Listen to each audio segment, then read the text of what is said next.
Yani haitar political setup natraga administration tauriba kangbu durgi na semam mani prajamartagi thokpa nate hai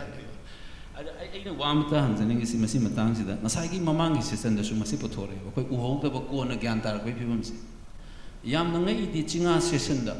koi gi nikhil manipuri hindu mahasabha ge chinga session 1938 ki session sida ko Sigi dual administration chinga tangwa khaidu isi punjal lu masi economically su e khol ena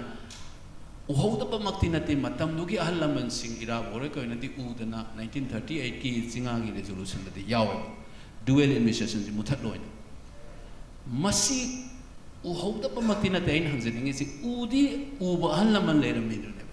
masi 1940s 60s and 70s swaida lai ba generation jin uhauda bai maram se kari gi ne khale tam aina sum uba matamda hujik su ekoi tawri ekoi si main agenda mana tariba khoigi ekoi na main agenda kari noi se identify tok doba ekoi gi weakness sama ka se land thengna roi ni enemy si kana no na identify tok do